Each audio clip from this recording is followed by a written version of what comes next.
Daniel Harper had lived a quiet life, the kind of existence where days blurred into one another. Wake up, go to work at the auto repair shop, come home to his modest apartment, eat dinner, fall asleep to late-night talk radio. He wasn't remarkable, and he wasn't unhappy, just coasting. But on a stormy night in October, everything changed with the shrill vibration of his phone at 2:13 a.m. half asleep. He fumbled for it, muttering under his breath, expecting a wrong number, or maybe his drunk friend Jared calling after another bar fight. Instead, what he heard froze his blood. It was his own voice, older, deeper, strained with exhaustion, whispering urgently over the crackle of static. Daniel, if you're hearing this, you don't have much time. Don't go near the underpass on Route 9 tomorrow night. Please, trust me, you'll die if you do. Then the line cut off. Daniel sat up, staring at the dark screen, his heart hammering in his chest. He replayed the voicemail twice, 3 times, each word etched deeper into his nerves. The voice was undeniably his, just 10 years older. He barely slept, jolting awake every time thunder shook the window, clutching the phone like it might vanish. By morning, exhaustion battled paranoia.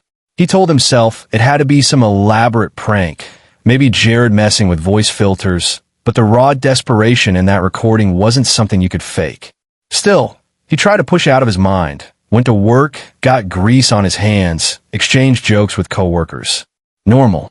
But by evening, unease gnawed at him until he found himself driving past Route 9, headlights slicing through the rain. And there it was, the underpass, slick concrete walls, water streaming down, traffic sparse at this hour. He slowed, gripping the wheel. A thought burned in his head. If he hadn't heard that voicemail, he would have taken this road tomorrow on his way to Jared's poker night. His stomach churned. Lightning split the sky, and in that moment he saw it. A semi-truck barreling too fast, its tires skidding, jackknifing across the underpass. It slammed into the barrier with a deafening crash, metal shrieking, sparks showering into the night. Daniel swerved to a stop, his breath ragged, sweat pouring down his face. He hadn't been in it, but tomorrow he would have been. The voicemail had saved his life. He sat trembling, gripping the steering wheel, realization sinking in like ice water. This was real. Somehow, his future self had reached back through time. But why? And what else was coming?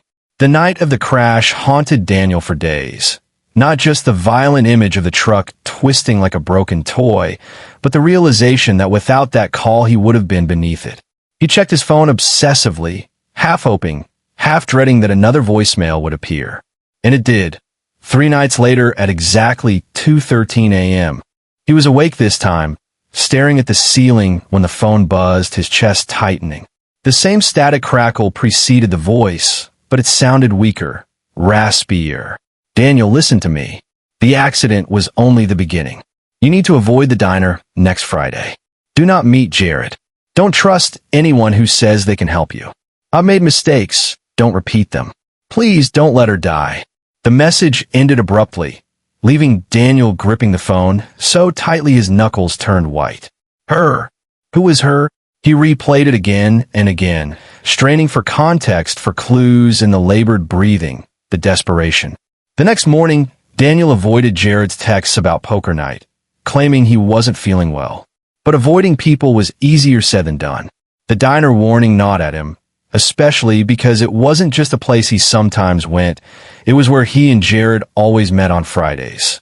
That week, as the day approached, Daniel's paranoia bloomed into full-blown dread.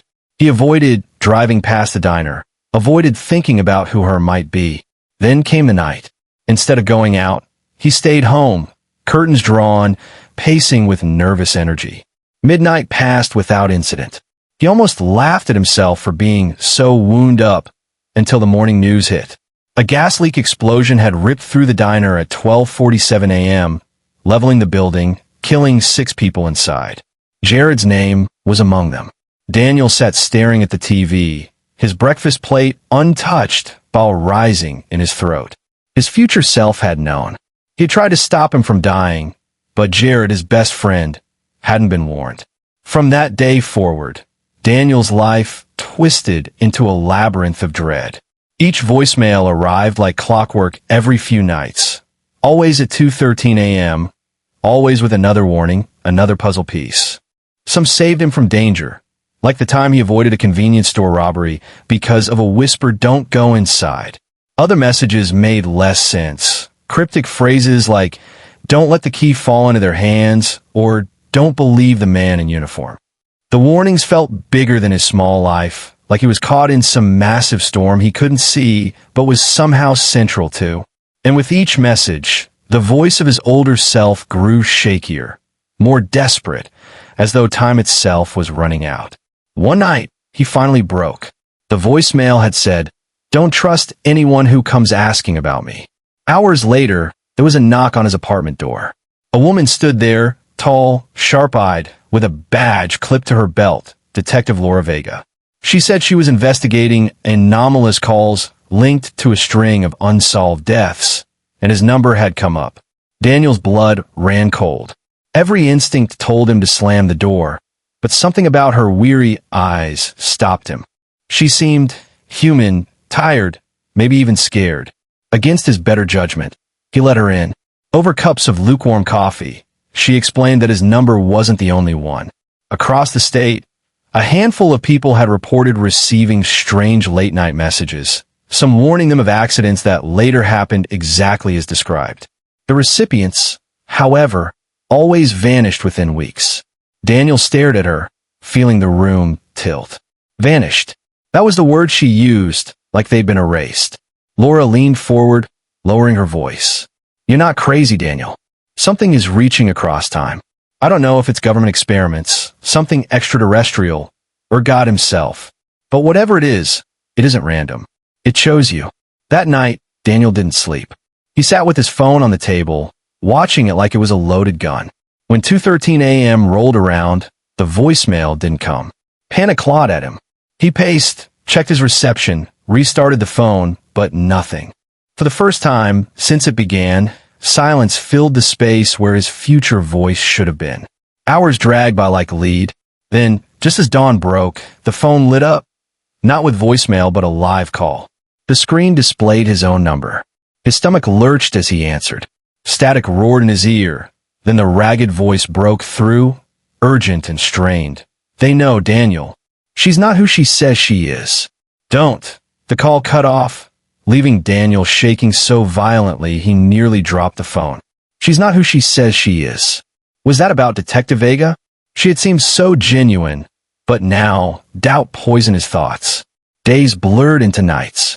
Daniel became paranoid, jumpy, locking doors, watching shadows. Laura checked in on him, trying to gain his trust, but the words of his future self gnawed at him like termites. One evening, as rain hammered the windows, Laura came by again, saying she had information that could explain the voicemails. Against his fear, Daniel let her in. She pulled out a folder with crime scene photos, names, dates, all linked to people who had received similar calls. Each one had died violently, despite the warnings. "You're the only one who's lasted this long," she said softly. "But I need you to tell me exactly what your future self is saying." Daniel's heart pounded as he studied her face. Was she trying to help? Or was she part of the trap his older voice had warned about? That night, 2:13 a.m. came again. This time, the voicemail was longer, almost hysterical. "Daniel, listen, I failed. I thought I could change things, but every choice I made only made it worse. You can't stop it. You can't stop her. The fire, the bridge collapse, it's all connected. You'll understand when you see the photographs. But for God's sake, don't let her near the phone. Don't let her hear me. Promise me." Daniel sat in the dark, drenched in sweat, his heart racing. Photographs. Laura had shown him photographs. The pit in his stomach deepened. His future self was begging him not to trust her, and yet she was the only person who seemed to believe him. The next day, Daniel made a decision that twisted his fate forever. He called Laura, agreeing to meet her at the abandoned rail bridge on the edge of town, the very place his voicemail had warned him about. The sky was bruised with storm clouds when he arrived, the wind howling through the steel beams. Laura was already there, folder in hand, her expression unreadable.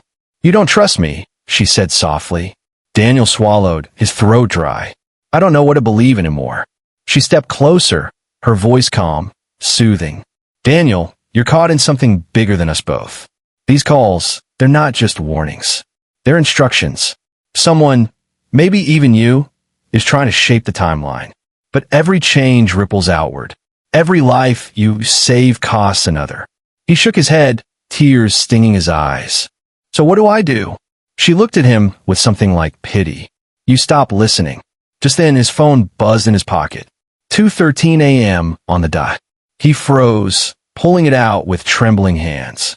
Another voicemail. Laura's eyes flicked to the phone, sharp, almost hungry. Play it, she whispered. Daniel hesitated, then hit play. His own ragged voice burst out, louder than ever, frantic. Daniel, it's too late. She's not real. She's using you. Don't let her take the phone. Don't. Laura lunged for it. Instinct took over. Daniel shoved her back, stumbling away, the phone slipping from his grasp and clattering onto the bridge. Laura's expression twisted, no longer calm, but cold, predatory. You should have just given it to me, she hissed. The wind roared, the bridge groaned, and suddenly a blinding flash of light erupted from the phone. Daniel shielded his eyes, the world tilting, spinning. He felt himself pulled, like gravity had inverted, like time itself was tearing open. When he woke, he was lying on the floor of his apartment. The phone sat beside him, dark, silent. Outside, the city hummed as though nothing had happened. But something was wrong. He staggered to the mirror and froze. His reflection stared back at him, but it wasn't him. The man in the mirror was older, scarred, eyes hollow with years of torment. And when Daniel lifted his hand, the reflection did not follow. It smiled instead, lips curling in triumph. His phone buzzed. A voicemail notification. With trembling fingers, he played it. His own voice whispered, broken, defeated, Daniel, you didn't listen. Now I'm you. And you're me.